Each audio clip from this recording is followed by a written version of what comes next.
Sometimes life gives you a second chance when you least expect it. For Callan, a 48-year-old single father barely holding things together, that moment came on an ordinary Tuesday afternoon. He was at Sterling's cafe, waiting for his coffee, when he spotted his ex-wife walking through the door. Panic set in.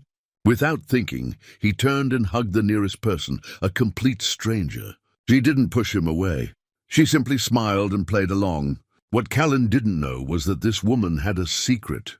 Genevieve was a millionaire who chose to live quietly, blending into everyday life. Their accidental meeting would change everything for both of them. But could a moment born from desperation turn into something real? Before we continue, tell us where you're tuning in from. And if this story touches you, make sure you're subscribed, because tomorrow I've saved something extra special for you.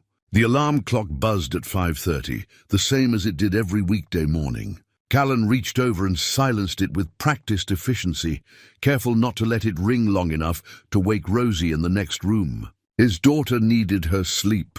4th grade was harder than he remembered from his own childhood, and she stayed up too late most nights working on her projects. He swung his legs out of bed, feet finding the worn carpet, and padded quietly to the bathroom. The face in the mirror looked older than 48 some mornings. Lines had deepened around his eyes over the past 2 years, since Diane left. Not that he blamed her entirely. Their marriage had been unraveling long before she accepted that promotion in Seattle. He just wished she'd wanted to take Rosie with her, or at least visit more than twice a year. The apartment was small but clean. Callan took pride in that. 2 bedrooms, 1 bathroom, a kitchen that opened into a living room barely large enough for a couch and television. The walls were covered with Rosie's artwork, crayon drawings from when she was 6, watercolors from 3rd grade, and now more sophisticated sketches of buildings and bridges. His daughter wanted to be an architect. Callan made sure to encourage that dream, even when he worried about the cost of college, still 8 years away. By 6:15, he had coffee brewing and was pulling eggs from the refrigerator. Rosie emerged at 6:30, hair tangled from sleep, wearing her favorite pajamas with rockets on them. She'd had those pajamas for 2 years now, and they were getting too small, riding up her ankles. He needed to buy her new ones, but it would have to wait until next paycheck. "Morning, Dad," she mumbled, climbing onto one of the 2 mismatched chairs at their small kitchen table. "Morning, sweetheart." "Scrambled or fried?" "Scrambled, please." They ate together in comfortable silence, the way people do when they've shared countless mornings and know each other's rhythms. Rosie had his dark hair and serious eyes, but her smile, when it appeared, was pure sunshine. She smiled less since Diane left. That was something else that kept Callan awake some nights. After Rosie left for school, Callan returned to the apartment and changed into his work clothes. Dark blue pants, a matching shirt with his name embroidered over the pocket. He was the maintenance supervisor at Riverside Community Center, a job he'd held for 6 years. The pay was modest but steady, and the benefits covered their basic health insurance. The community center was a 10-minute drive. He clocked in at 8:05, waved to the front desk staff, and checked his work orders for the day. Broken toilet in the women's locker room, flickering lights in the gymnasium, a complaint about the heating system in the children's playroom. The usual. "Morning, Callan." Beverly appeared beside him, holding her own clipboard. She was 53, had worked at the center for a decade, and had become something of a friend over the years. "Morning, Bev. You look exhausted. Rosie had a nightmare last night." Took a while to get her back to sleep. Beverly's expression softened. "That girl's been through a lot." "You both have." The day passed in its familiar rhythm. Fix things, check things, make sure the building kept running. Callan was good at his work, patient, thorough, always willing to stay late if something needed immediate attention. During his lunch break, he sat in his car and ate the sandwich he'd packed, then used his phone to do preliminary work for his evening job. Freelance bookkeeping for small businesses. It was tedious work but flexible, something he could do after Rosie went to bed.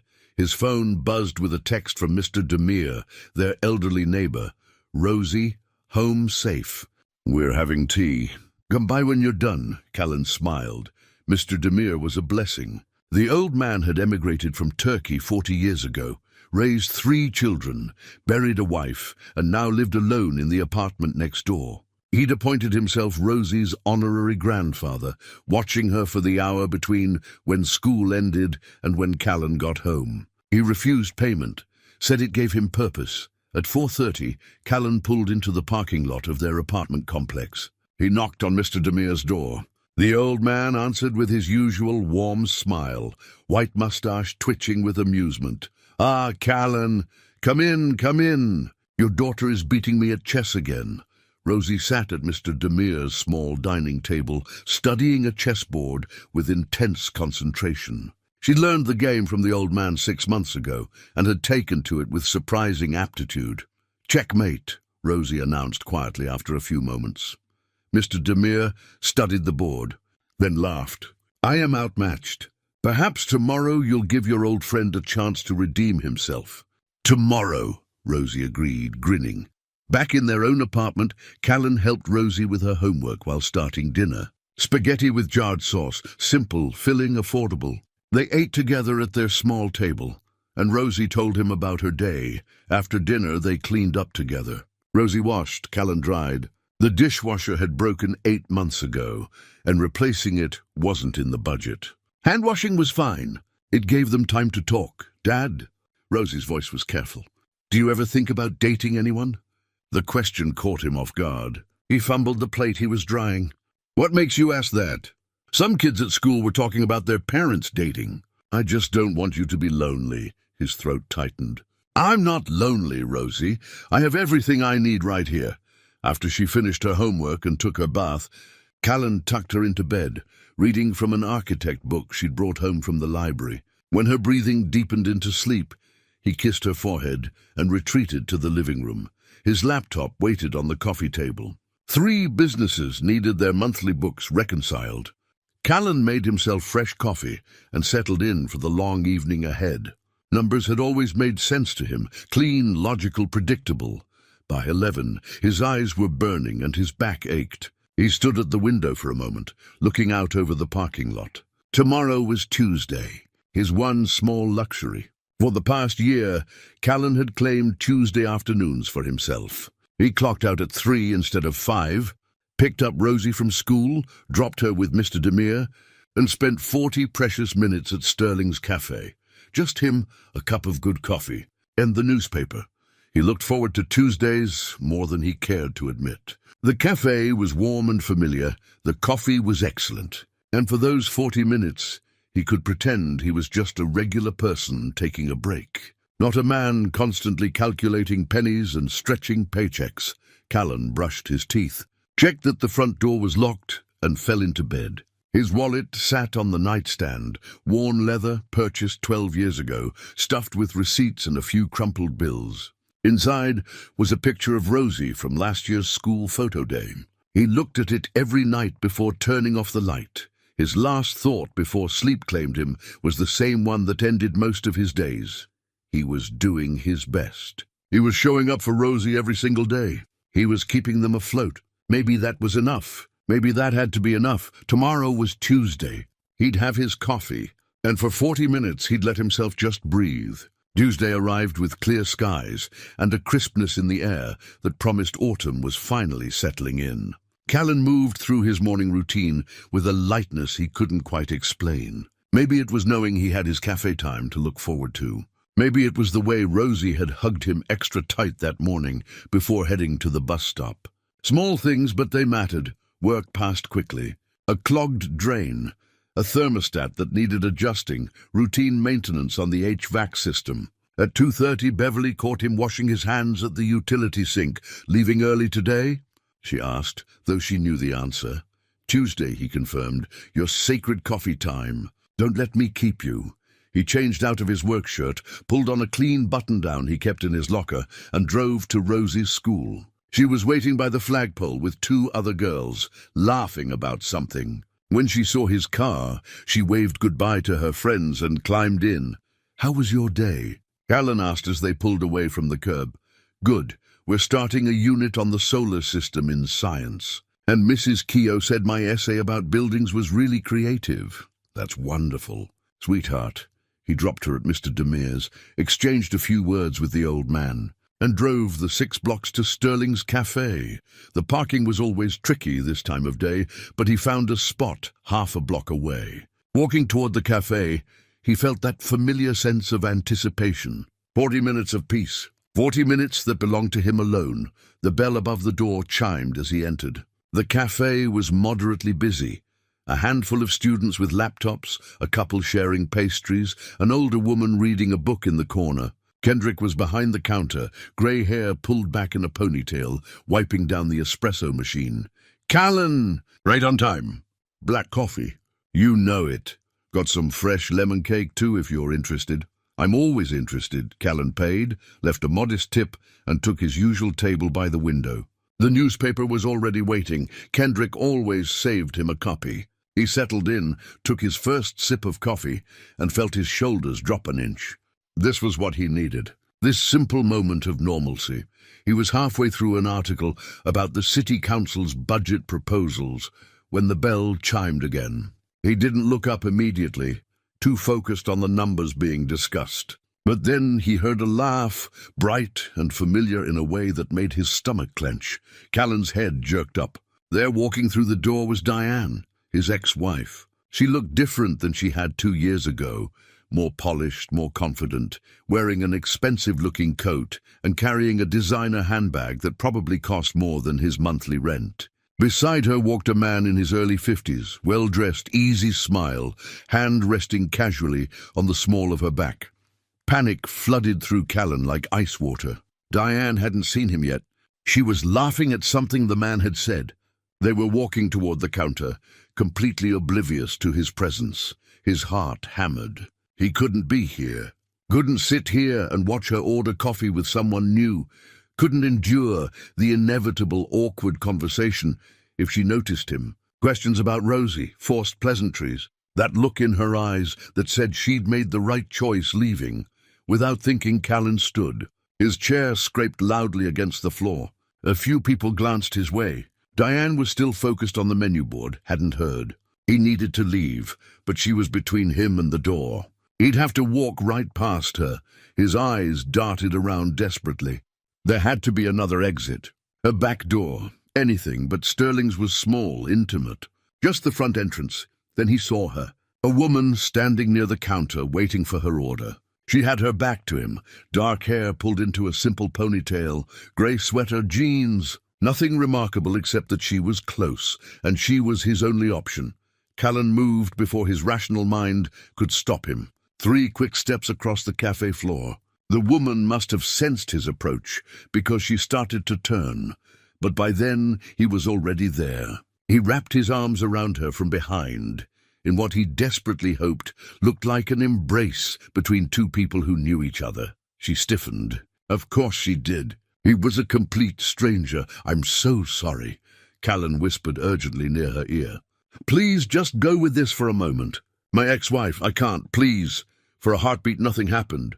The woman was frozen in his arms, and Callan was certain she was about to scream, or shove him away, or call for help. He'd just assaulted a stranger in a coffee shop because he couldn't handle an awkward encounter. What was wrong with him?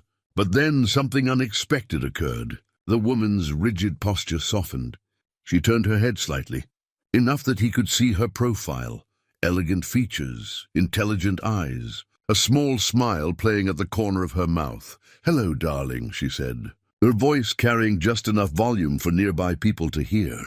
She placed her hand over his, where they rested against her stomach, and the gesture was so natural, so convincing, that Callan almost believed they actually knew each other. He glanced toward the counter. Diane was ordering now, pointing at something in the pastry case. Her companion was pulling out his wallet. Neither of them had looked their direction. "Thank you," Callan breathed. The woman gently extracted herself from his embrace and turned to face him fully. She was striking, not in a conventional magazine way, but in a way that made you want to keep looking. Mid-40s, he guessed. Slight smile lines around her eyes. Something in her gaze that suggested she'd lived enough life to find humor in unexpected situations. "Ex-wife?" she asked quietly, her tone more amused than judgmental. Callan nodded, embarrassed heat creeping up his neck. I didn't expect. You weren't expecting to see her? The woman glanced past him toward the counter. The one in the expensive coat? That's her. And you panicked, spectacularly. The woman's smile deepened. We've all been there. Would you like to sit down? I think you need a moment. Callan stared at her, confused. You're not angry. I just grabbed you. You apologized first. And you didn't hurt me. She tilted her head slightly. Besides, you look like you might pass out. Come on. She gestured toward his table. They sat across from each other just as Diane and her companion collected their order.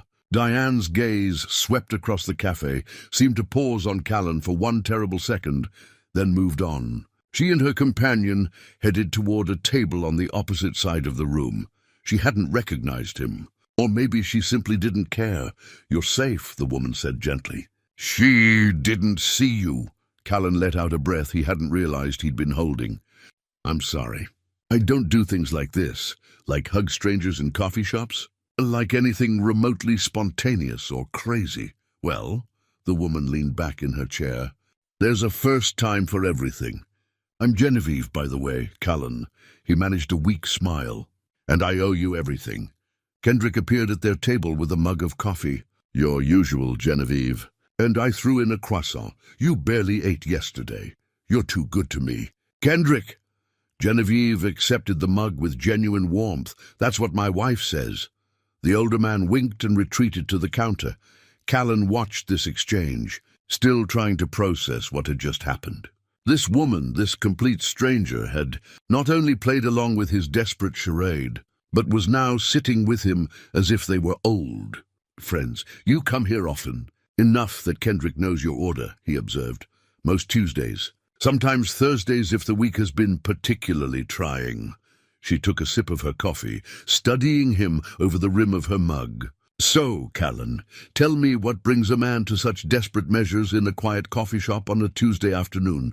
He should leave, should gather his newspaper, finish his coffee, and get back to his normal, predictable life. But something about her presence, calm, non-judgmental, genuinely curious, made him stay. It's complicated, he started.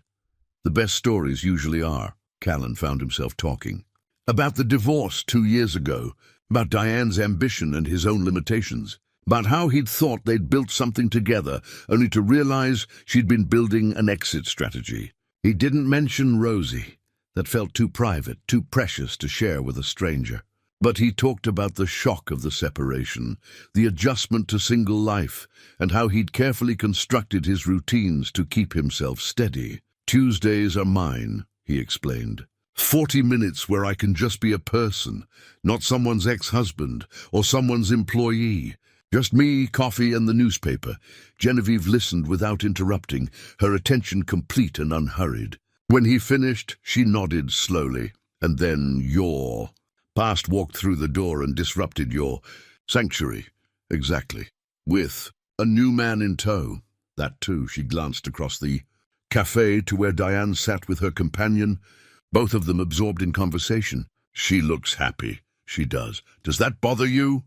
Callan considered the question honestly. Not the way you might think. I'm not in love with her anymore. I don't think I was for a long time before she left. But seeing her like that, so put together, so moved on, it reminds me of everything I'm not. And what are you not? Successful, wealthy, free to just start over somewhere new. He laughed without humor. I'm stuck in neutral while everyone else is speeding past. Genevieve was quiet for a moment, her fingers wrapped around her mug. When she spoke, her voice was gentle but firm. You know what I see? A man who shows up, who has routines and commitments and probably responsibilities he doesn't talk about, who works hard enough to be tired on a Tuesday afternoon. That's not stuck, Callan. That's showing up for your life. Something in her words struck deep. He looked at her, really looked at her, and wondered who this woman was, this stranger who'd let him embrace her and then offered him kindness instead of judgment. You're very understanding. For someone I just ambushed, I have experience with difficult divorces. A shadow passed across her face, there and gone in an instant. And I know what it's like to need a sanctuary. To have one place where you can just breathe. Is that why you come to Sterling's? part of it. I like the anonymity, the normalcy. No expectations, no performance. Just coffee and quiet. She smiled, and he noticed the simple silver watch on her wrist. Elegant but understated, like everything else about her. Until strange men start hugging me anyway. Despite everything, Callan laughed. It surprised him, genuine laughter here now, with his ex-wife 20 feet away, and his life still a complicated mess. But something about Genevieve's presence made it possible. They talked for another 20 minutes, the conversation flowing easily from coffee preferences to favorite books to the weather. It was surface level but comfortable, like talking to an old friend you'd lost touch with and were slowly rediscovering. Across the cafe, Diane and her companion finished their drinks and left without ever looking in Callan's direction. "She's gone," Genevieve said quietly. "You survived." Callan checked his phone. He'd been at the cafe for 35 minutes. He needed to pick up Rosie from Mr. Demire's soon. The real world was calling him back. "I should go," he said reluctantly. "But thank you. For everything. For being kind when you had every right not to be. We're all just trying to get through the day." Genevieve stood when he did, graceful and unhurried. "Perhaps we'll run into each other again." "I hope so," Callan said, and meant it. Walking to his car, he felt lighter than he had in months. The encounter had been mortifying, yes, completely out of character. But something about it, about her, had shifted something in him. He'd been seen, if only for a few minutes, as a complete person, not as someone's father or ex-husband or employee. Just Callan. The silence in the car felt different as he drove to Mr. Demire's apartment. Not heavy or uncomfortable, just contemplative. He kept replaying the conversation in his mind. The panic, the impulse, Genevieve's unexpected grace. Her words echoed, "You're showing up for your life," was he. Most days it felt like he was just surviving, moving from one obligation to the next without ever catching his breath. But maybe there was dignity in that too. Maybe showing up day after day was its own kind of courage. When he knocked on Mr. Demire's door, Rosie answered with flour on her nose. "We made cookies," she announced. "Well, Mr. Demire made them. I mostly ate the dough. A critical role in any baking operation," the old man called from the kitchen. The apartment smelled of vanilla and butter.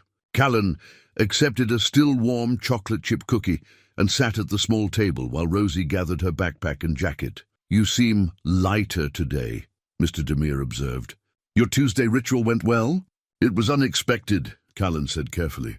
"But good." "Yes, good." The old man's eyes twinkled with curiosity, but he didn't press. That was one of the things Callan appreciated about him. Mr. Demire knew when to speak and when to simply be present. Back at their own apartment, Rosie spread her homework across the kitchen table while Callan started dinner. As he chopped vegetables, his mind wandered back to Sterling's. Genevieve had been easy to talk to. Not in the forced way of people making small talk, but genuinely interested. She'd listened without judgment, without offering unwanted advice. That evening, after homework and dinner, after the dishes were washed and dried, Rosie looked at Callan with the expression she wore when working up to something important. "Dad?" Her voice was careful. "You're smiling more today." "Am I?" "Yeah, did something good happen at the cafe?" Callan considered how much to share. "I met someone. Had a nice conversation. A friend?" "Maybe. I don't know yet." Rosie studied his face, then smiled. "I think you should have more friends, Dad. You work too much. Now you sound like Mr. Demire. He's very wise," she said seriously. After Rosie was asleep, Callan sat with his laptop for bookkeeping work, but his concentration kept drifting. He thought about Genevieve's simple silver watch, the way she'd said, "We're all just trying to get through the day," as if she truly understood what that meant. Most people offered platitudes. She'd offered recognition. He wondered if she really did come to Sterling's regularly, as Kendrick's familiar greeting suggested. The thought of seeing her again brought a warmth to his chest he hadn't felt in years. The next few days passed in their usual rhythm, but something had shifted. Callan found himself looking forward to the next Tuesday with an anticipation that went beyond just his regular cafe visit. He caught himself thinking about Genevieve at odd moments, while fixing a broken door handle at work, while helping Rosie with her math homework. While lying in bed before sleep finally came, on Friday, Beverly caught him humming while fixing a leaky faucet in the staff bathroom. "You're in a good mood," she observed. "Am I not usually?" "You're usually steady, professional. This is different." She leaned against the doorframe. "Should I be worried?"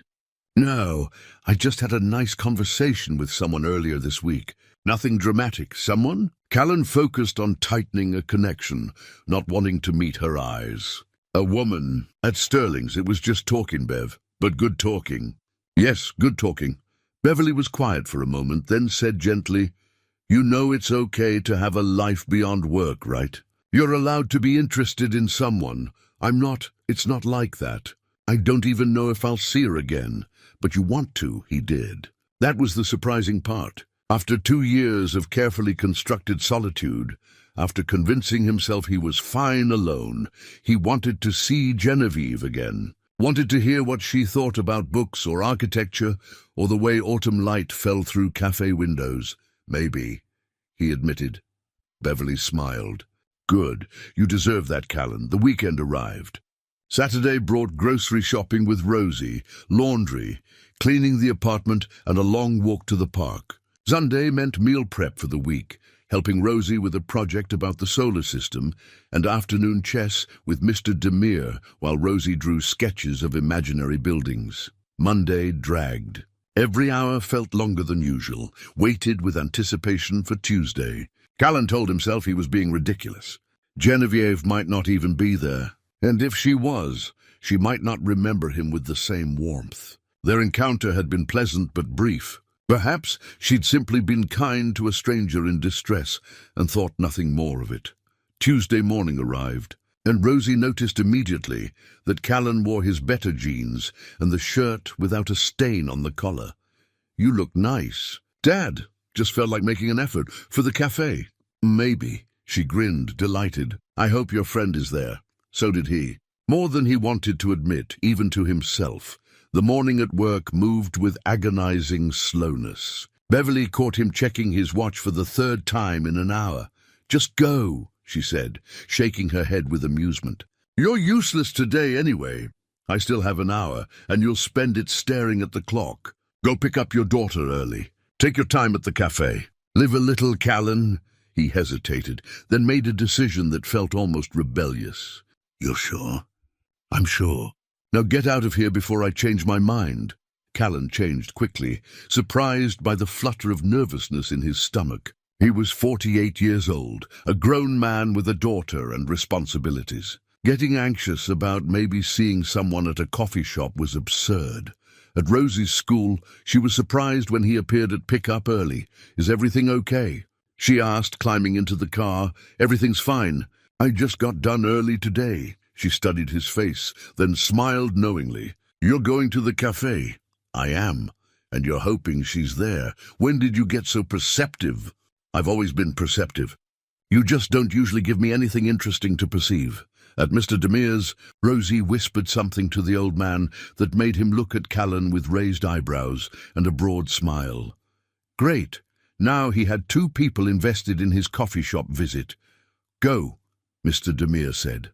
"Take your time." The drive to Sterling's felt longer than usual. Callan found a parking spot and sat in his car for a moment, gathering himself. This was silly. He was just going for coffee, like he did every week. If Genevieve was there, fine. If not, also fine, except it didn't feel fine. It felt charged with possibility. The bell chimed as he entered. Kendrick was behind the counter and his face lit up. "Callan!" Back again. "The usual?" "Please, take your table." "I'll bring it over." Callan moved toward his usual spot by the window, and that's when he saw her.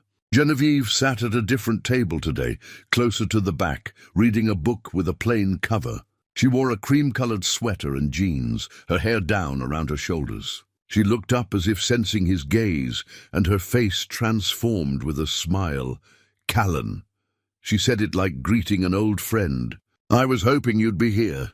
His heart did something complicated in his chest. "You were?"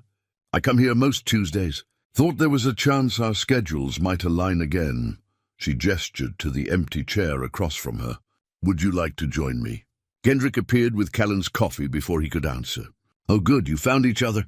Navy, you want your usual refill? Please, Kendrick. The old man winked and retreated, leaving Callan standing there with his coffee, feeling suddenly awkward. Genevieve was still looking at him with that warm, open expression, waiting. I'd like to join you, Callan said finally. If you're sure I'm not interrupting, you're not. I was just reading to pass the time. She closed her book and set it aside. Besides, I've been curious all week about whether you'd actually come back after last Tuesday's excitement. Callan sat down, wrapping his hands around his mug. I almost didn't. Felt embarrassed about the whole thing. Please don't be. It was actually the most interesting thing that's happened to me in months. Her eyes sparkled with humor. Though I'll admit I've been checking the entrance every few minutes, wondering if you'd appear and grab the nearest person again. I think I've learned my lesson about panic-hugging strangers. Shame. I was considering making it a regular greeting method. Very efficient.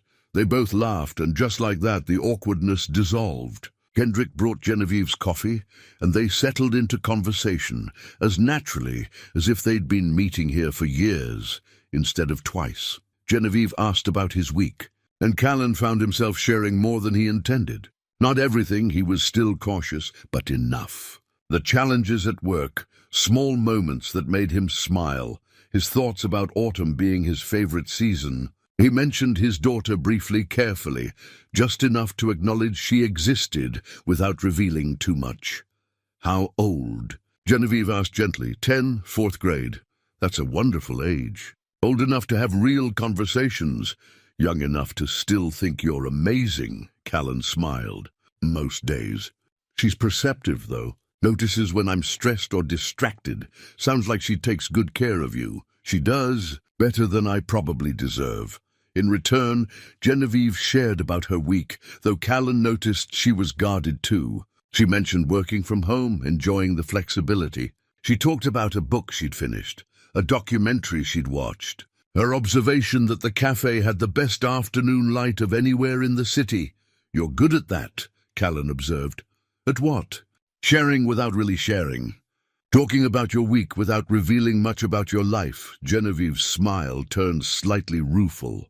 Guilty, old habit, I suppose. Privacy feels precious sometimes. I understand that. He did. After the divorce, after becoming a single father, Callan had learned to guard his private life carefully. But I can tell you this, Genevieve continued, leaning forward slightly. These Tuesday conversations, brief as they are, they're something I look forward to. It's nice to talk to someone without expectations or agendas. Just two people having coffee. Exactly. The 40 minutes passed too quickly. Callan found himself checking his phone reluctantly, knowing he needed to get back to Rosie. You have to go, Genevieve said, noticing. I do. But He paused, gathering courage. Same time next week? Her smile was genuine, reaching her eyes. I'll be here. You can count on it. Walking back to his car, Callan felt something he hadn't experienced in years, anticipation for the future. Not just getting through the next day or week, but actually looking forward to something, to someone. It was terrifying and wonderful in equal measure. Tuesday meetings at Sterling's became a pattern over the next month. Callan and Genevieve's connection deepened through conversation. Childhood memories, life philosophies, regrets and hopes. Each week revealed another layer, another piece of who they were beneath the surface.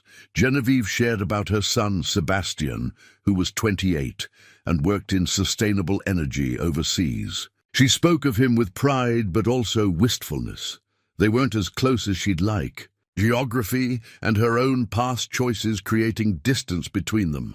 I was focused on building something, she said one afternoon, stirring her coffee slowly. My career, my reputation, my independence. By the time I looked up, he was grown and living his own life. We talk, but there's a formality to it. Like we're friendly colleagues rather than mother and son. Callan related deeply. I worry about that with Rosie, that one day she'll grow up and drift away and I'll have missed something important. You won't, Genevieve said with certainty. Your dedication is evident in the way you talk about her. She'll always know she was loved. The reassurance meant more than Callan could articulate.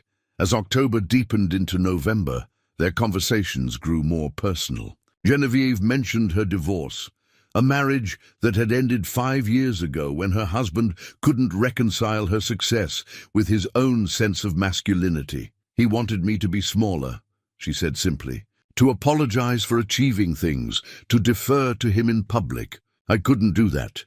You shouldn't have to, Callan said firmly. No, but it cost me my marriage and for a while my son's respect. Sebastian thought I chose work over family. She looked out the window, her expression distant. Maybe I did for a time. I'm still figuring out how to balance it all. One Tuesday in mid-November, Genevieve asked a question that had clearly been building for weeks. Would you like to meet outside the cafe sometime? Maybe for a walk or dinner? Callan's heart jumped. This was different, a deliberate step beyond their Tuesday ritual into something more intentional. It thrilled and terrified him in equal measure. I'd like that, he said. Though I have to work around Rosie's schedule. Of course.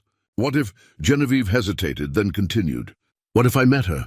If you're comfortable with that, we could do something together. The three of us. The suggestion caught Callan off guard. He'd been careful about keeping Genevieve separate from his life with Rosie, protecting both of them from complications. But the offer felt genuine, not performative.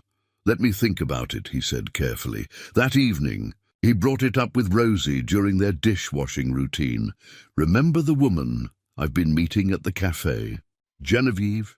Your friend, Rosie said, handing him a plate to dry. You talk about her sometimes. She asked if she could meet you. Maybe we could all do something together on Saturday. Rosie's eyes widened with interest. Really? What would we do? I don't know yet. Maybe the park or the museum. The park, Rosie said immediately. I want to see what she's like. And if you don't like her, Rosie considered this seriously, then we'll be polite, and you can still be friends with her on Tuesdays. But Dad, I think I will like her. You smile when you talk about her. Saturday arrived with clear skies and cool air. Callan was nervous in a way he hadn't been since his first date with Diane decades ago. He'd suggested the park near the river. Neutral ground, open space, easy to leave if things became awkward. Genevieve arrived exactly on time, wearing casual clothes and carrying a small wrapped package. She approached them with a warm smile, her attention immediately focusing on Rosie. You must be Rosie. Your dad talks about you all the time. He talks about you too, Rosie said, her natural shyness giving way to curiosity. Genevieve held out the package. I hope this is okay. Your dad mentioned you're interested in architecture, and I found something I thought you might like. Rosie unwrapped it carefully, a sketchbook with a leather cover and a set of quality drawing pencils. Her face lit up with genuine delight. These are amazing. Thank you. I noticed you like drawing buildings, Genevieve said. These pencils are good for detail work, for capturing the way light hits structures. Callan was touched by the thoughtfulness, by the fact that Genevieve had been paying attention to things he'd mentioned in passing weeks ago. They spent the afternoon walking the park trails, feeding ducks at the pond, and sitting on benches while Rosie sketched. Genevieve engaged with Rosie genuinely, asking real questions, listening to the answers, never talking down to her. She asked about Rosie's favorite buildings, her dreams of designing bridges someday, her concerns about math class. Math is the language of architecture, Genevieve said. Every beautiful building is really just elegant mathematics made visible. Rosie absorbed this perspective with visible excitement. Later, while Rosie played on the climbing structure nearby, Genevieve turned to Callan on the bench. She's remarkable, wise and kind. You've done a wonderful job with her. Callan's throat tightened. I'm just trying not to mess her up. That's what all good parents think. Genevieve reached over and took his hand, the first time they'd touched since that initial embrace in the cafe. The contact sent warmth through him. But I can see it, Callan. The care you put into every decision, the way you show up for her. She's lucky to have you. The words landed deep in a place that had been hungry for validation. His hand stayed in hers, neither of them pulling away. When they parted ways that afternoon, Rosie hugged Genevieve goodbye, a spontaneous gesture that seemed to surprise and move the older woman. In the car, Rosie was animated. I really like her, Dad. She's special. Yes, Callan agreed softly. She is. That evening he received a text from Genevieve. "Thank you for sharing your afternoon and your daughter. Both are treasures." He responded, "Thank you for seeing us." Lying in bed that night, Callan acknowledged what he'd been avoiding for weeks. He was falling for her. The thought both excited and terrified him. He was still a man with 2 jobs, limited resources, a complicated past. What could he really offer someone like Genevieve? Someone who seemed so composed, so together, so far beyond his everyday struggles. But when he closed his eyes, he could still feel the warmth of her hand in his, and that feeling was worth holding on to, at least for now. The weeks that followed brought a shift in their relationship. They saw each other more frequently now, not just Tuesdays, but occasional weekend afternoons, phone calls in the evening after Rosie went to bed, text messages that made Callan smile at unexpected moments during his workday. Callan introduced Genevieve to his world. She met Beverly at the community center, charming her with questions about the work they did there. She joined them for a walk through his neighborhood, admiring the small gardens people maintained, the sense of community that existed despite modest means. She seemed genuinely interested in his life, asking questions that showed she was paying attention, but Callan occasionally noticed things that didn't quite fit. Her clothes were simple but clearly high quality when you looked closely. She casually mentioned traveling to Portugal last year, visiting museums in Paris. Once, discussing coffee, she referenced a rare Ethiopian blend he'd never heard of. Small details that suggested a life larger than the one she presented. One evening in early December, Genevieve invited Callan to her home for dinner. The invitation felt significant, a crossing of a threshold they'd been approaching for weeks. "Just dinner," she said. "Nothing fancy. But I'd like you to see where I live." Callan arrived with flowers, not expensive, but chosen carefully from a local shop. He'd agonized over the gesture, wanting to be thoughtful without seeming like he was trying too hard. Genevieve lived in a nice neighborhood, nicer than his, certainly, but not ostentatious. Her home was a modest condo in a building with understated elegance. She greeted him at the door with a warm smile, wearing jeans and a soft sweater, looking relaxed and lovely. Inside, the space was decorated tastefully, personal but not cluttered. Books lined one wall. Art hung in thoughtful places. Originals, Callan suspected, though he knew little about such things. Everything spoke of someone with means, but also restraint. "This is beautiful," he said honestly. "Thank you. It's home." She took the flowers with genuine pleasure. "These are lovely. Let me put them in water while you get comfortable." She'd cooked a simple meal, roasted chicken, vegetables, crusty bread from a local bakery. They ate at her small dining table by candlelight, and the intimacy of it, the quiet domesticity, felt both wonderful and slightly overwhelming. Over dinner, their conversation turned deeper. Genevieve asked about his marriage, what had gone wrong.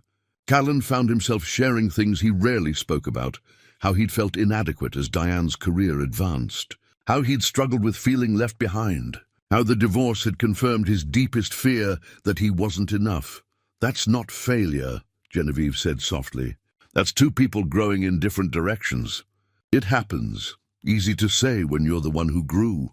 I grew alone," she countered. "Success without someone to share it with is just another kind of loneliness." After dinner, they moved to her couch with coffee. The apartment was quiet around them, intimate in a way that made Callan acutely aware of every breath, every small distance between them. "Can I ask you something?" he ventured. "Anything. What do you do? For work, I mean. You've mentioned working from home, but you've never said what that actually is." Genevieve was quiet for a long moment, her coffee cup held between her hands. When she spoke, there was careful weighing in her tone. "I run a company. Several, actually. Consulting, mostly. It's complicated and not very interesting." The answer was vague, deliberately so. Callan noticed but didn't press. Everyone had things they preferred to keep private. Must be successful if it lets you work from home on your own schedule. "I've been fortunate," she said simply. The conversation moved on, but something lingered, a sense of information withheld, of stories not yet told. Callan wondered what she was protecting, why she kept that part of her life so carefully guarded. Later, as the evening wound down, they found themselves sitting closer on the couch. Genevieve's hand rested near his on the cushion between them. The air felt charged with possibility. "I'm glad you came tonight," she said softly. "So am I. This is—" She paused, searching for words. "I haven't felt this comfortable with someone in a very long time." "Neither have I." The moment stretched. Genevieve leaned closer, and Callan met her halfway. Their kiss was gentle, tentative, deepening slowly. It felt like coming home and stepping into the unknown all at once. When they pulled apart, both were slightly breathless. Genevieve searched his eyes. "Is this okay?" Callan nodded. "More than okay." They sat together for another hour, talking quietly, sharing small kisses, building something new between them. When Callan finally left, reluctantly, knowing he needed to get home before Rosie woke and found him gone, he drove through the quiet streets feeling like a different person than the man who'd arrived. Everything had changed. They'd crossed from friendship into something more, and there was no going back now. The next day, Beverly noticed immediately. "You're glowing." "I'm not glowing. You absolutely are." "Things went well with your lady friend?" Callan couldn't suppress his smile. "Yes, very well. Good for you." Beverly squeezed his shoulder. "You deserve happiness, Callan. Don't let fear stop you from reaching for it." That evening, Mr. Demure made similar observations when Callan picked up. "Rosie, you look like a man who's found something worth holding." "On to," the old man said with a knowing smile. "Maybe I have. Then don't let it go. Life is too short for hesitation." That night, after Rosie was asleep, Callan sat by his bedroom window, looking out at the parking lot. His worn leather wallet sat on the nightstand, the same one he'd carried for 12 years, stuffed with receipts and responsibility. Inside was a picture of Rosie, and now, added just this evening, a napkin from Sterling's Cafe that Genevieve had written her phone number on weeks ago, even though he already had it saved in his phone. Small treasures, marking the life he'd built and the new life beginning to unfold. He was a man with limited means, yes, but he was also a man who showed up, who loved his daughter, who'd somehow found connection with a remarkable woman despite all the reasons it shouldn't work. Maybe that was enough. Maybe he was enough. For the first time in years, Callan allowed himself to believe it might be true. He'd fallen in love with her. That was the truth he couldn't escape. But how could love bridge such an impossible divide?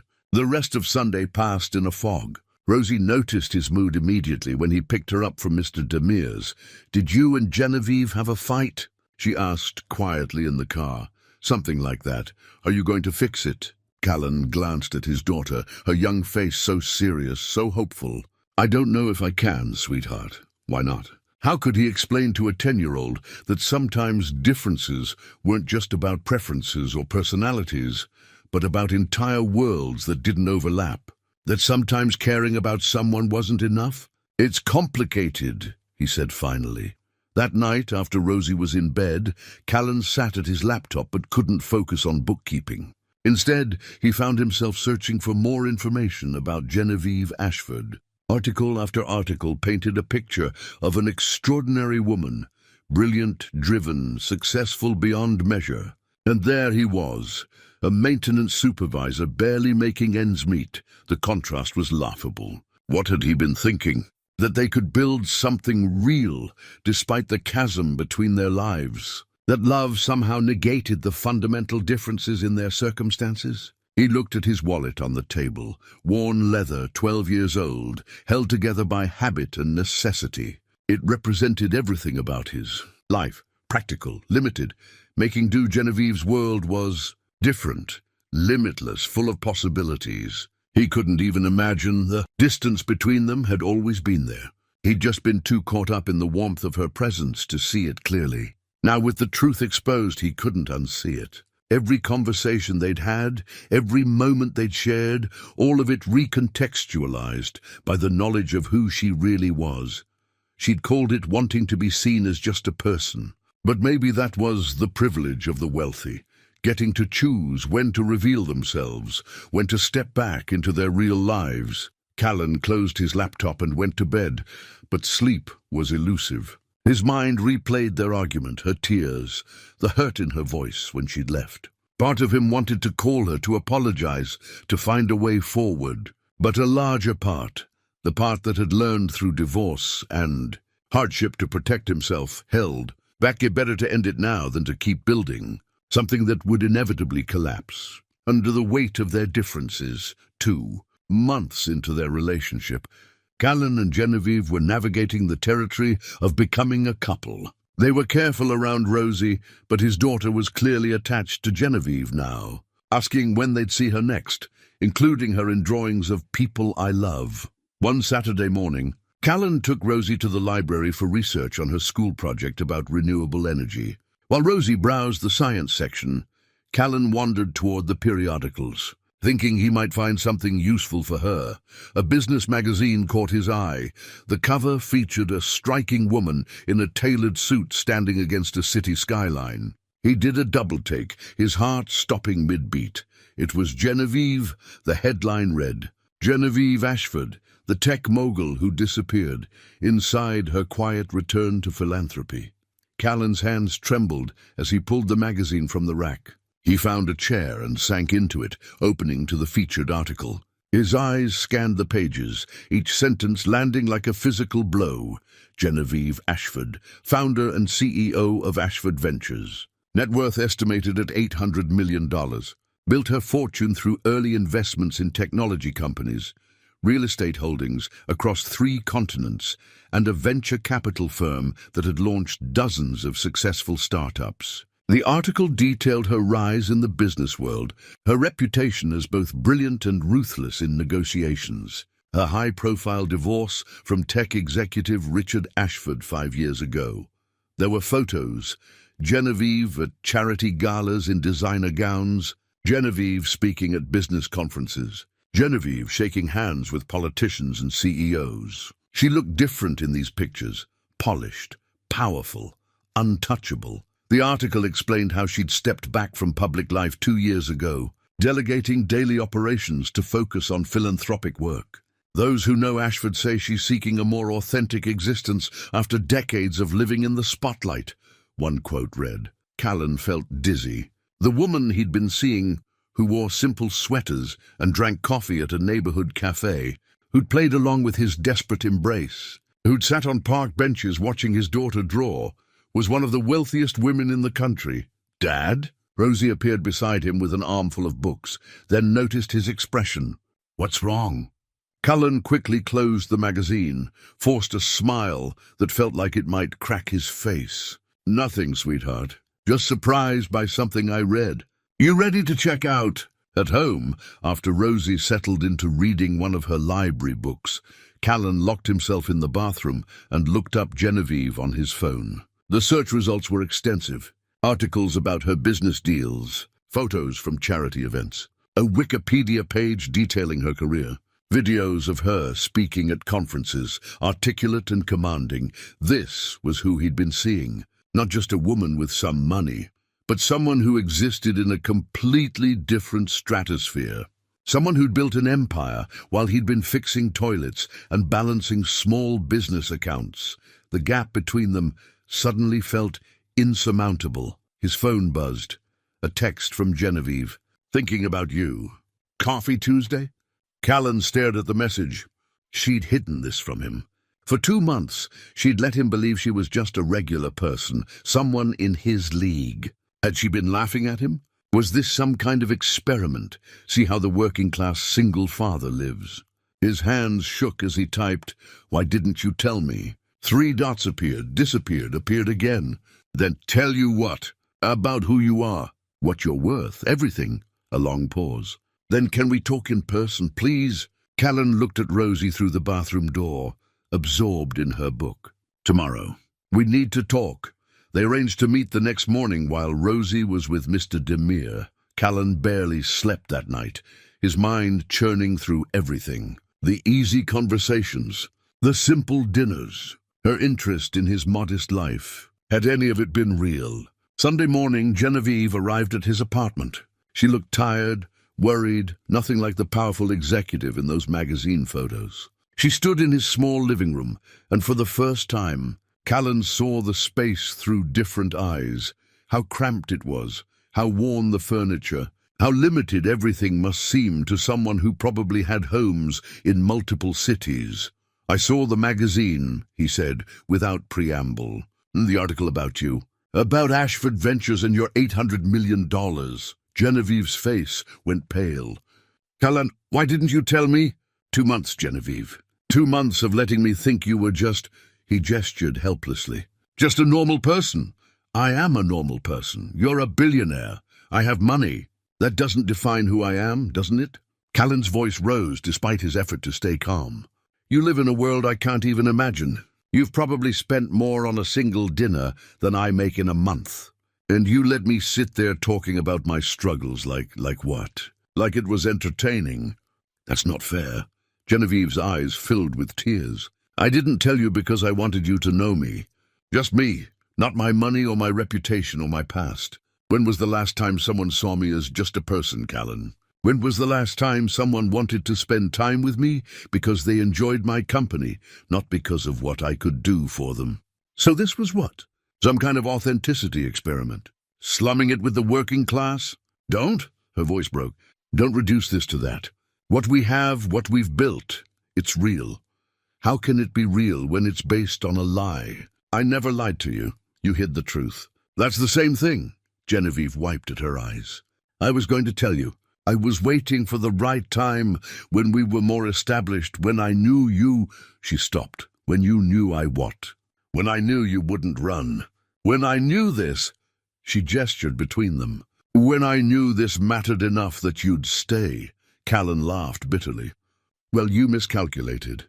Because all I can think about right now is how I've been completely out of my depth this entire time. I can't compete with your world, Genevieve. I can't give you the life you're used to.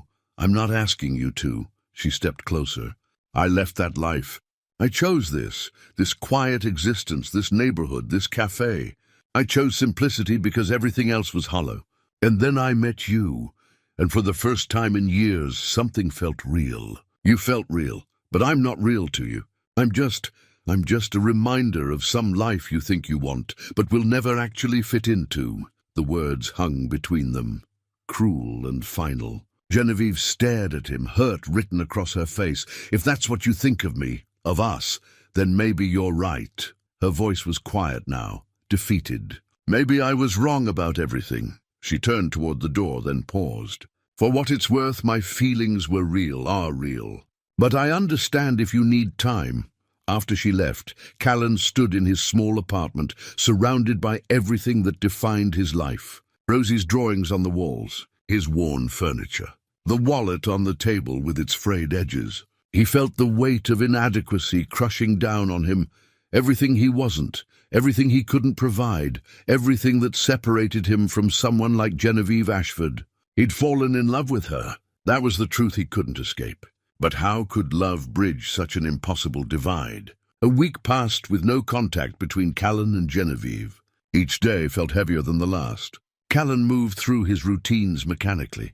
Work, parenting, bookkeeping, but the lightness that had characterized the past few months was gone. Rosie noticed everything. She asked about Genevieve constantly at first, then less frequently when Callan's answers remained vague and evasive. Finally, she stopped asking, but the disappointment in her eyes was worse than the questions. At work, Beverly cornered him in the supply closet on Thursday. "What happened?" she demanded. "You look miserable." Callan explained about the magazine, the revelation, the impossible gap between their worlds. Beverly listened, then shook her head slowly. "So she has money. Does that change who she is?" "It changes everything, does it? Or are you just scared?" The question stung because it hit too close to truth. "I'm realistic, Bev. We come from different worlds. You came from the same cafe on the same Tuesday afternoons. That's where you met. That's what matters. That's not enough. Why not? Because you can't buy her expensive things? Because she's more successful than you?" Beverly's voice was sharp now, frustrated. "Callan, I've watched you these past months." "You were happy. Really happy, for the first time since I've known you. Are you really going to throw that away because of pride? It's not pride, it absolutely is pride. You're scared that you're not good enough for her, so you're pushing her away before she can figure it out herself. But what if she already knows exactly who you are and wants you anyway? The words haunted Callan for the rest of the day. That evening, Mr. Demir invited him for tea while Rosie did homework. The old man poured 2 cups, then fixed Callan with a knowing look. "You're carrying something heavy," he observed. Callan found himself explaining the situation again. Mr. Demir listened without interrupting, nodding occasionally, his weathered face thoughtful. When Callan finished, the old man was quiet for a long moment. Then he spoke. "Let me tell you a story. 50 years ago, I met a woman. She was from a wealthy family, educated, sophisticated, everything I was not. I was a laborer, barely spoke the language. I loved her, but I was terrified. How could someone like her want someone like me? What happened?" I walked away. Told myself it was impossible, that I was saving us both from inevitable heartbreak. Mr. Demir's eyes grew distant. "She married someone else 6 months later. Someone from her world. I married too, eventually. Had a good life, a good wife. But I never forgot that first woman. Never stopped wondering what might have been if I'd had the courage to try. You're saying I should. I'm saying pride is a lonely companion, my friend. If she makes you happy, if she's good to your daughter, if she chose you despite having every option in the world, what else matters? I can't give her the life she's used to. Perhaps she doesn't want that life. Perhaps she wants yours." Mr. Demir leaned forward. "You think wealth makes someone happy? I've known many wealthy people in my years. Most of them would trade everything for what you have, a child who loves you, work that matters, the ability to be yourself. These are riches money cannot buy." That night, Callan couldn't sleep. Mr. Demir's words echoed alongside Beverly's, different voices, same message. He was letting fear make his decisions. Friday morning brought an unexpected visitor. Rosie came into the kitchen with an envelope. "I wrote something," she said quietly. "For Genevieve. But I wanted you to read it first." Callan opened the letter with trembling hands. Rosie's careful handwriting filled the page. "Dear Genevieve, I don't know if you and my dad are still friends. He won't talk about it, and he's sad all the time now. I wanted you to know that I really liked spending time with you. You were always nice to me, and you listened when I talked about buildings, and you gave me the best sketchbook I've ever had. My dad is a really good person. He works really hard, and he always makes sure I have what I need, even when it's hard. He reads to me every night, and he comes to all my school things, and he's teaching me that showing up for people is the most important thing. I think he's scared because you have a lot of money, and we don't have very much. But that doesn't matter to me, and I don't think it should matter to him either. You were always just Genevieve to us. I hope you come back. We miss you. I miss you. And I think my dad misses you most of all, even though he won't say it. Love, Rosie." Callan's vision blurred as he read. His 10-year-old daughter had seen through all his defenses, all his justifications, straight to the heart of the matter. He was scared. Scared of not being enough. Scared of eventual rejection. Scared of opening himself up to hurt again. But in protecting himself, he'd hurt Rosie, and he'd hurt Genevieve, a woman who'd done nothing wrong except try to find a genuine connection in a world that had probably used her for her wealth her entire life. "Can I send it?" Rosie asked quietly. Callan pulled her into a hug. "Not yet, because I need to talk to her first. To apologize. You're going to fix it." "I'm going to try." Rosie's face brightened with hope. "Good, because I really like her, Dad." "So do I, sweetheart. So do I." That afternoon, Callan called Genevieve. The phone rang 4 times before she answered, her voice cautious. "Callan, can we talk? Please, in person." A pause. "When?" "Now, if you're available." "I can come to you." "Sterling's," she said. "In an hour." Callan arranged for Mr. Demir to watch Rosie, changed into clean clothes, and drove to the cafe with his heart hammering. He arrived first, ordered 2 black coffees, and sat at the table where they'd first talked after his panicked embrace. Genevieve arrived exactly on time. She looked tired, her usual composure shadowed by something that might have been sadness. She sat across from him without speaking, waiting. "I'm sorry," Callan started. "I'm so sorry for how I reacted, for the things I said. You didn't deserve that. You were shocked. I understand." "No, I was scared." He forced himself to meet her eyes. "Scared that I'm not enough. That I can't compete with your world. That eventually you'd realize you'd made a mistake and—" His voice broke. "And I'd end up alone again, but this time it would hurt so much more because I'd know what I'd lost." Genevieve's expression softened. "Callan, let me finish, please." He took a breath. "Rosie wrote you a letter.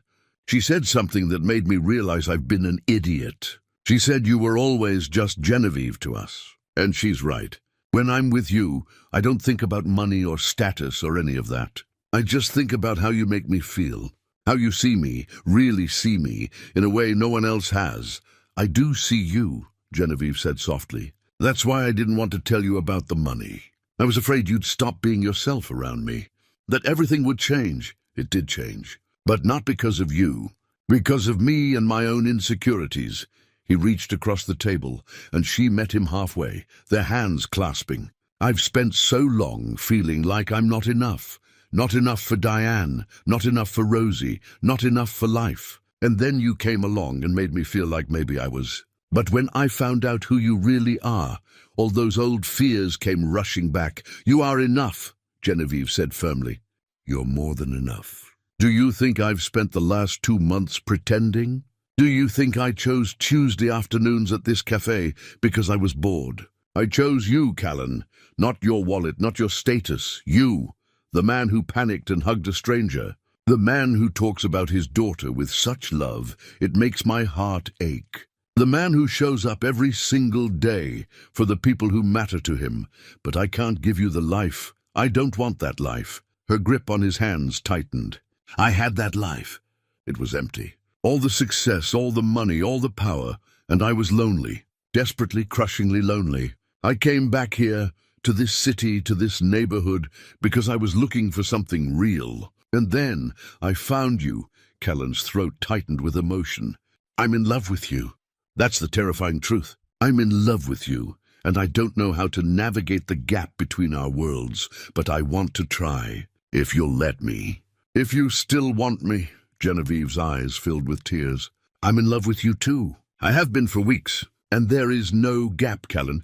Just two people who found each other. Everything else is just details we'll figure out together." She stood, pulling him up with her, and they embraced in the middle of Sterling's cafe, the place where everything had started with panic and desperation and an impossible hug. Now they held each other with certainty, with choice, with love. Gendrick appeared beside them with fresh coffee. "About time," he said gruffly. "You two have been moping around here long enough. Glad you worked it out." They laughed through their tears, sitting back down, hands still clasped across the table. "So where do we go from here?" Callan asked. "Forward," Genevieve said simply. "Together. We'll figure out the rest as we go. What about the money, the different worlds? We'll navigate it, with honesty this time, full honesty. I'll tell you about my work, my life, all of it. And we'll figure out how to blend our worlds in a way that works for both of us, for all three of us, including Rosie." Callan nodded, feeling something settle in his chest. Not certainty. Life didn't offer that. But hope. Real, tangible hope. That maybe, despite everything, they could build something lasting. "Rosie wants to send you her letter," he said. "I'd love to read it. She misses you. We both do. I missed you too. So much." Genevieve smiled through her tears. "What are you doing tomorrow?" "Nothing that can't be rearranged." "Good. Come to my place. The real one. I want to show you everything, who I really am, what my life looks like, no more hiding. And if it's too much, it won't be. But if it is, we'll figure it out. Together." The word settled between them like a promise. Together. Not him alone, struggling to measure up. Not her alone, hiding who she was. Together, building something new from honesty and love, and the courage to try. Saturday morning arrived with clear winter skies. Callan woke early, nervous in a way that had nothing to do with fear, and everything to do with stepping fully into this new reality. Genevieve had sent him an address the night before, Not the modest condo where they'd had dinner, but somewhere outside the city. Over breakfast, he explained to Rosie where they were going. Genevieve wants to show us her real home, the place where she actually lives. Rosie's eyes widened. Is it going to be really big? Probably. She has a lot of money, sweetheart, more than we ever will. That's something we need to understand and be okay with. I don't care about her money, Dad. I care that she's nice to us, that she makes you happy. Out of the mouths of children, simple wisdom that cut through all his complicated anxieties. They drove for 40 minutes, leaving the city behind. The GPS led them to a gated entrance with an intercom. Callan pressed the button, and Genevieve's voice came through immediately. "You came. We did. I'm so glad. Come on up." The gates opened, revealing a long driveway lined with trees. As they rounded a curve, the house came into view, and Callan felt his breath catch. It wasn't ostentatious or showy, nothing like the mansions he'd seen in movies. But it was undeniably grand, stone and glass, nestled into landscaped grounds, with gardens visible even in winter's dormancy. "Wow," Rosie breathed from the back seat. "Yeah," Callan agreed quietly. "Wow." Genevieve was waiting at the front door, wearing jeans and a simple sweater, looking nervous in a way he'd never seen her before. She was letting them see her, all of her, and the vulnerability in that gesture moved him deeply. "This is me," she said as they approached. "The part I've been hiding. I understand if it's too much." Callan took her hand. "Show us." Inside, the house was beautiful but lived in. Expensive furniture mixed with personal touches, books everywhere, photographs on tables, art that looked chosen for meaning rather than investment value. It was clearly the home of someone wealthy, but it was also unmistakably a home. Genevieve gave them a tour. A library that made Rosie gasp with delight. Floor-to-ceiling shelves filled with books. A kitchen that was both professional grade and cozy. A living room with windows overlooking gardens and woods beyond. Guest rooms, an office where Genevieve worked, a sunroom filled with plants. "You can borrow any books you want," Genevieve told Rosie, who was still mesmerized by the library. "Any time. Consider them yours to explore." Rosie looked at her father for permission. Callan nodded, and his daughter disappeared into the stacks with reverent excitement. Alone for a moment, Genevieve turned to Callan. "What are you thinking?" "I'm thinking this is your real life, and I'm trying to figure out where someone like me fits into it." "Right here." She gestured around them. "This house has been empty except for me for 2 years. Do you know how lonely that is? How meaningless all of this feels without someone to share it with. But what do I bring to this? You have everything. I have things, Callan. I don't have you. I don't have what you and Rosie have. That bond, that love, that sense of family. I don't have someone who sees me as just Genevieve, not Genevieve Ashford with her billions. You bring yourself. That's everything." They stood in her beautiful empty house, and Callan saw it clearly for the first time. Wealth didn't equal happiness. Success didn't equal fulfillment. She had built an empire but still needed the same things everyone needed: connection, love, purpose beyond acquisition. "I'm still scared," he admitted. "Scared I'll disappoint you, that I'm not sophisticated enough or educated enough or—" "Stop." Genevieve cupped his face in her hands. "I've dated plenty of sophisticated, educated men. They bored me or tried to control me or wanted me for what I could do for their careers.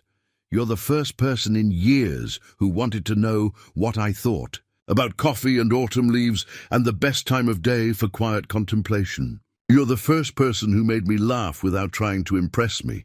You're the first person who felt real." Rosie emerged from the library holding a book about famous architects. "Can I really borrow this?" "It's yours," Genevieve said. "Keep it." They spent the rest of the morning together. Genevieve showed them the grounds, the gardens she was planning for spring, the small pond where ducks nested, the trail through the woods she walked when she needed to think. She talked about her work honestly now, the companies she'd built, the investments she'd made, the foundation she was planning to launch that would support single parents in need. I want your input on that, she told Callan as they walked. You understand that world better than I ever could. What actually helps? What's just good intentions that miss the mark? You want my advice? I want your partnership. Not just in us, but in making this work matter. Your experience has value, Callan, real value. The offer wasn't charity, it was respect, recognition that what he knew, what he'd lived, had worth beyond a paycheck. Over lunch, simple sandwiches Genevieve had prepared, they talked about logistics, how to blend their lives, whether Callan and Rosie would eventually spend time here, or if Genevieve would continue splitting time between properties. How to help Rosie understand the wealth without letting it change her, or create unrealistic expectations. I don't want to uproot your lives, Genevieve said. I want to join them, not replace them. What does that look like practically? However we want it to look. There's no rule book for this, Callan. We write our own story. As afternoon faded toward evening, Callan realized something profound. The gap he'd feared, the impossible distance between their worlds, wasn't actually that wide. They both wanted the same things: love, connection, purpose, a life that mattered. She just happened to have more money than he could imagine, but that was just a detail, not a definition. Several weeks passed as Callan and Genevieve navigated their relationship with new honesty. They established boundaries and routines that respected both their worlds. Genevieve became more present in Callan and Rosie's everyday life: school events, weekend activities, quiet evenings at their apartment. She was careful not to overstep, but her care was evident in countless small ways. The complications came, as they always did, from the practical realities of their different circumstances. Callan's car broke down on a Tuesday morning. The transmission, a repair that would cost $1,500 he didn't have. He called Beverly, explained he'd be late to work, and started calculating bus schedules while his stomach churned with stress. Genevieve called during his lunch break. "How are you?" "Fine," he said automatically, then caught himself. Honesty. They'd promised honesty. Actually, not fine. "My car died. The repair is expensive, and I'm trying to figure out how to manage without it until I can save enough. Let me help," she said immediately. "Genevieve, please. This is exactly the kind of thing partners help each other with.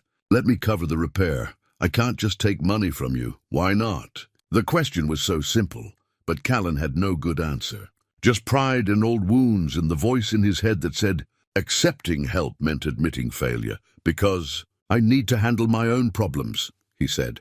"Finally, that's not how relationships work." Genevieve's voice was patient but firm. "We're supposed to support each other. If you were sick, would you let me help?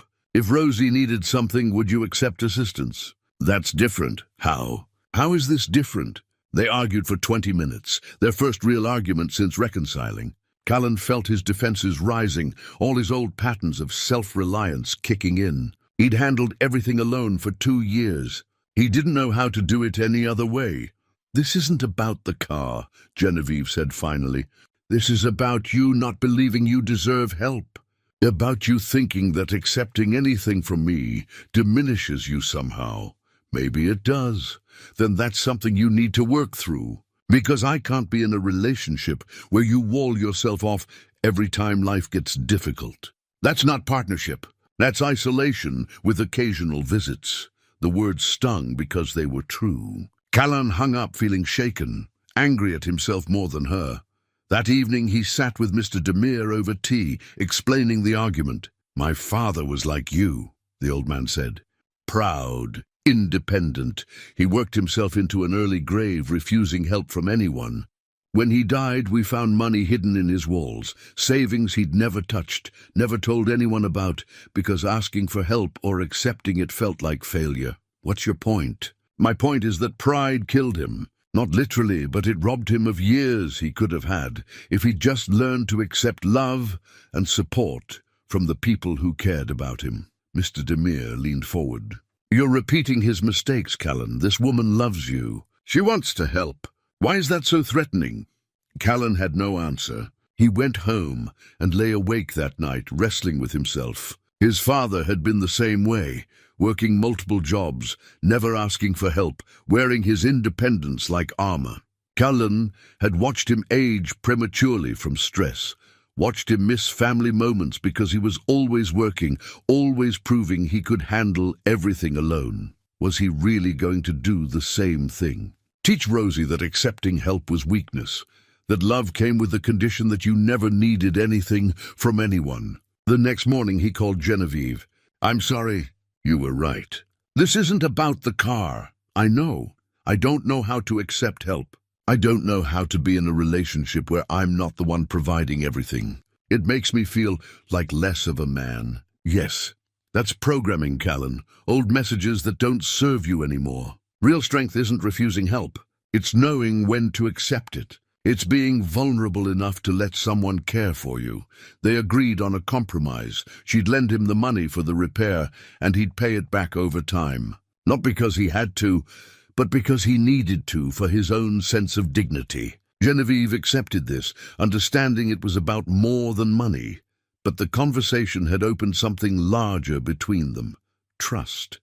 The willingness to be vulnerable. The acceptance that partnership meant interdependence, not just two independent people existing in parallel. A week later, Genevieve took another step.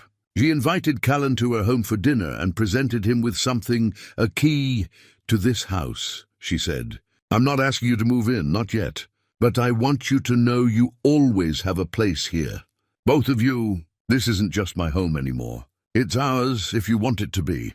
Callan took the key, feeling its weight in his palm. It was symbolic of so much more than access to a building. It was trust, commitment, a future being offered. "I love you," he said, the words feeling inadequate for everything he felt.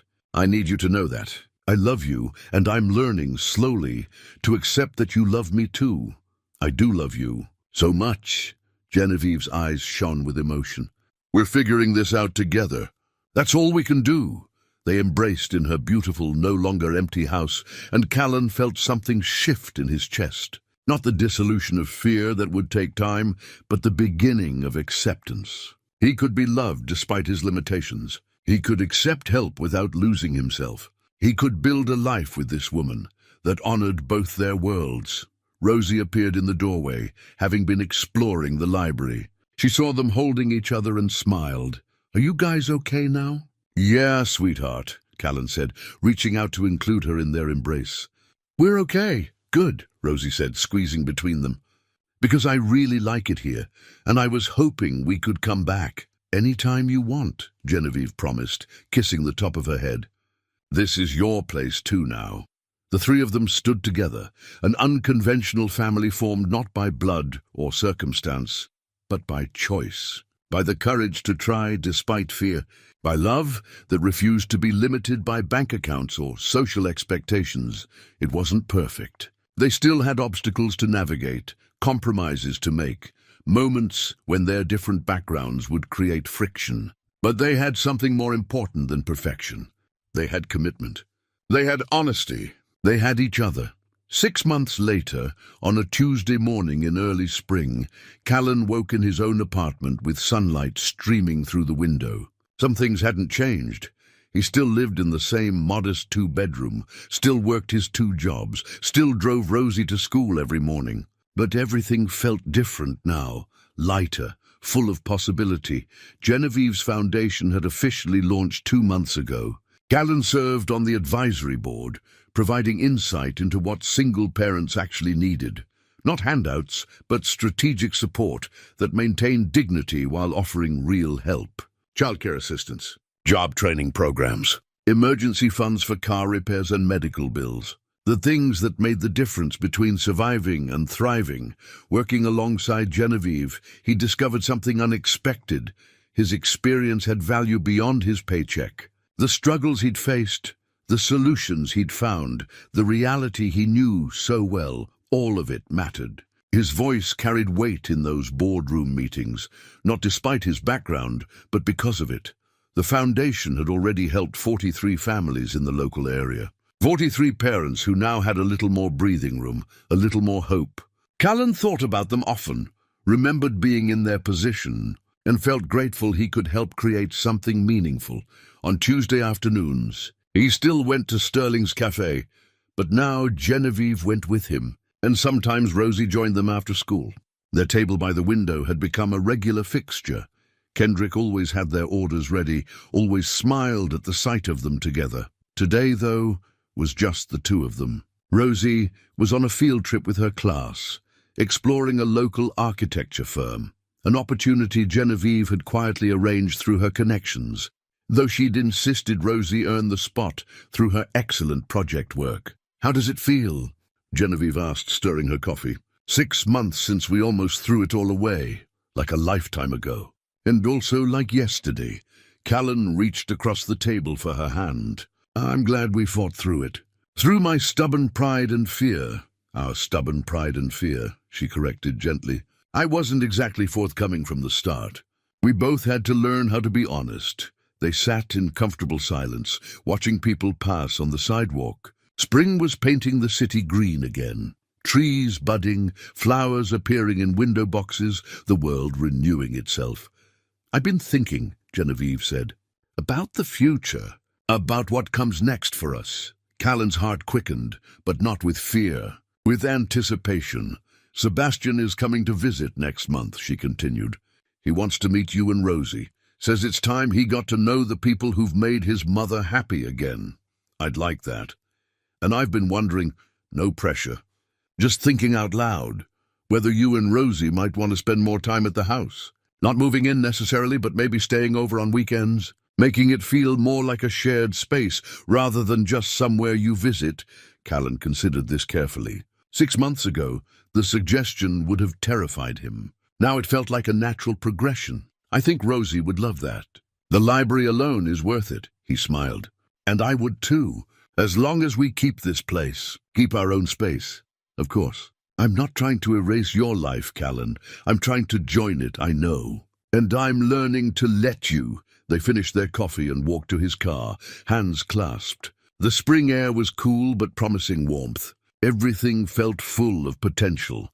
Not the naive optimism of new love, but the steady confidence of love that had been tested and survived. That evening, the three of them had dinner together at Genevieve's house. Rosie showed them her latest architectural sketches, increasingly sophisticated designs that reflected her growing understanding of form and function. Genevieve offered thoughtful feedback, pointing out where the engineering would need support, where the aesthetics could be refined. Callan watched them together and felt his chest swell with gratitude. This strange, unexpected family they'd built, it worked. Not perfectly, not without effort, but it worked. After Rosie went to bed in the guest room that had quietly become her room at Genevieve's house, Callan and Genevieve sat on the back patio, wrapped in blankets against the cool evening air. "Thank you," Callan said. "For what?" "For being patient with me. For not giving up when I pushed you away. For seeing something in me worth staying for. Thank you for letting me in. For taking the risk. For teaching me that real connection doesn't require perfection, just honesty and commitment." They sat together under the stars, two people from different worlds, who'd found common ground in an embrace born of panic and desperation at a coffee shop on an ordinary Tuesday. That moment had changed everything, not because it was grand or dramatic, but because it was real. Sometimes life did give you a second chance when you least expected it. Sometimes a moment of pure instinct opened doors you'd never imagined walking through. Sometimes the courage to be vulnerable, to accept love despite your fears, to build something new from broken pieces. Sometimes that courage was rewarded with joy. Callan had learned that showing up wasn't just about fulfilling obligations. It was about being present for the moments that mattered, even when they scared you. Especially when they scared you. He'd shown up for Rosie every day of her life. He'd shown up for his work, his responsibilities, his commitments. And finally, he'd shown up for love, messy, complicated, beautiful love with a woman who saw him completely and chose him anyway. In his pocket, he carried his old wallet, worn leather, 12 years old, holding Rosie's photo and now a picture of the three of them together. Simple treasures marking a life well lived, not because it was perfect or wealthy, but because it was real, and that, in the end, was the richest thing of all.